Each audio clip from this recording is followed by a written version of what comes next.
All right, guys, what is up? We got to talk about this. This is a carryover to the video we posted yesterday of Bud Crawford kind of having his words about Mauricio Suleiman, the WBC, the sanctioning fees, basically challenging the entire four belt system in terms of champions and how much the percentage of you have to pay for the belt, etc., etc. If you didn't see that first video, it's tagged in this one when Crawford goes scorched earth on the WBC and Mauricio Suleiman. Now, whenever somebody as high profile as Bud Crawford has such a poignant opinion about something, you're going to get pushback. You're going to get other perspectives. I take pride in my channel of not being an echo chamber. The last thing I ever want to do is create a place on my channel where it's just one side and you don't get both sides. Well, this video, you're going to get the other side.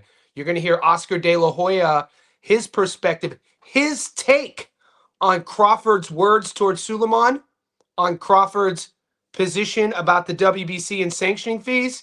And we're going to watch that together. We're going to let it play through, and then I'll let you guys know how I feel about that. Here we go.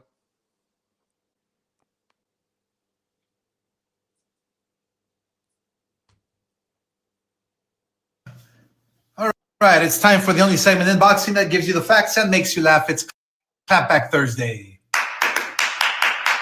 Except I won't make you laugh because today I'm pretty fucking pissed off. Terence Crawford, he told the WBC to basically go fuck themselves yesterday and is refusing to pay sanctioning fees to them for his $50 million fight against Canelo. $50 million. Did he forget where he came from? Or how he got there? How do you think you rose to that level? Through the ranking system. You get positioned to make that kind of money. I mean, come on, you're 38 years old. You've been paying sanctioning fees for a long time in the past. There's nothing new here. It's nothing groundbreaking. You had no problem when they were ranking you to fucking fight Canelo. It's like my agent getting me a huge movie and he's asking for his 10% commission of all the work he put in. And then I tell him, you know what? Go fuck yourself. How fair is that?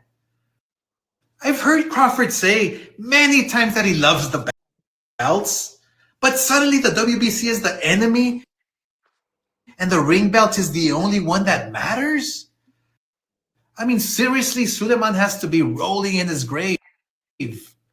Literally. I mean, it sounds like you're reading a script or something. Come on, you've been the ring mouthpiece and the chosen one since they came on board 2 years ago. We all know that. I mean, it looks like that monopoly money really got to your head. This is not the way champions behave. Once you start making money, you don't behave this way. Young fighters shouldn't be looking up to this.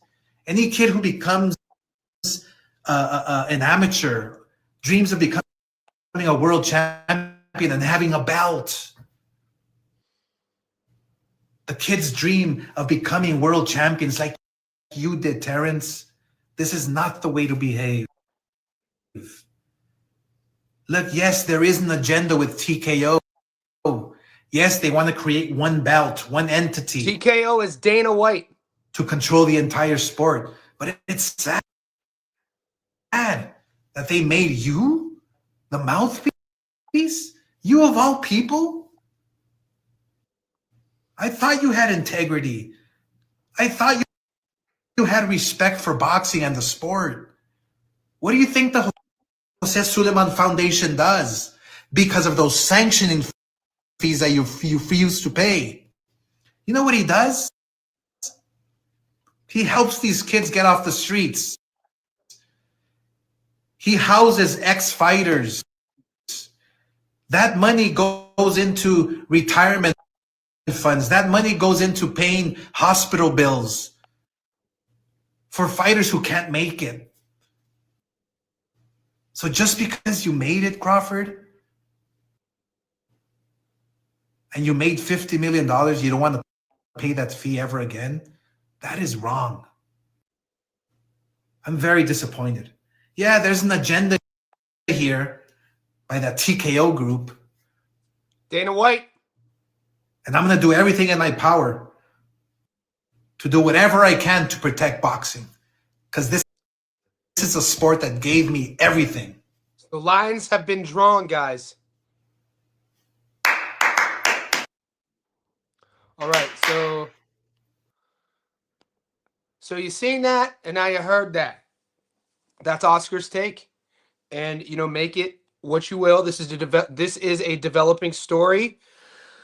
But Crawford's position is that he's tired of fighters paying percentages of their hard-earned winnings to sanctioning bodies, right? And now you just heard Oscar De La Hoya basically defending the entire system, right? Who's right, who's wrong? That's up to you guys. We'll see how this plays out. I do want to play you one more thing before I let you go. Now, I shared this on my Instagram earlier today before I saw this De La Hoya. To full transparency, I went to the butcher, got some lamb cutlets. I'm going to cook for my girl and I, and sat back home, and I saw Oscar release the Clapback Thursday. And I saw that it was about this. So I wasn't even planning on doing this video. Earlier in the day, though, I post this video of Paulie Malignaggi talking about how insignificant the Ring Magazine belt is and always has been. Now, if you remember the video yesterday, Bud Crawford was talking about how the only belt that matters is the ring belt. Listen to Paulie talk about this.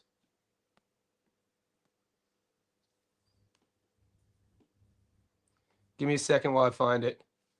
If you guys didn't know, I post a lot. If you're not following me on the Grizzle, Johnny Stofko on the Grizz. That's my neighborhood. That's me running. Road work. It's coming up. Eat real food, guys. Real food does not have labels. Frank Martin, the Ghost. Here we go. I found it. All right. Here we go. The Ring Magazine title is free. It's the one you don't have to pay for, but it also has no power. There's no fights that are ever enforced by the Ring title. You can't. The Ring, that was always my problem with the Ring title when even in the days when HBO used to push it and stop mentioning sanctioning bodies by name and all. There was a push in the boxing media. That's why, if you notice, that era of fighters in the Mayweather era, there wasn't a lot of undisputed champions. It was because the fad of the day, because that's what boxing is, just the latest fad. That's what they go by. Today it's just cool. Tomorrow something else is cool. Back then it was uncool to go for the sanctioning body, so you didn't see a lot of undisputed champions at that time. Now the sanctioning bodies have become cool again, so you see more fighters unifying and looking to create undisputed titles. At that time, I remember HBO, ESPN, even with Friday Night Fights, they wouldn't mention the sanctioning bodies by name. They would just go by the Ring Magazine title. And my problem was the Ring Magazine title had no power. It was cool to have, but you could never enforce a 1 and 2 first fight. There was no way to enforce it. And what's worse is they wouldn't strip. They'd never strip if the main guy at the top never fought the number 1 or number 2 guys. So or if you wanted to take a year off and not defend the title at all, they just wouldn't strip them. So I think the Ring title also is problematic.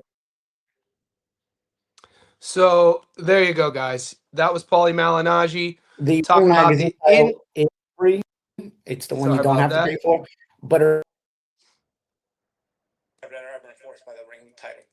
So that was Malignaggi talking about the insignificance of the ring belt. I play that because yesterday we played Bud Crawford talking about the only belt that mattered was the ring belt. And I like to play both sides. Guys, in the comment section below, let me know what you think. Let me know what you think about Oscar's comments insinuating that Bud Crawford is a paid shill by Dana White and Solid Promotions and TKO to defame the sanctioning bodies, to defame Suleiman and the WBC. This is a developing story. If you haven't already subbed, do it. Join our professional bettors Discord. That link is pinned in the comments section. And like always, I'll see you in the next one.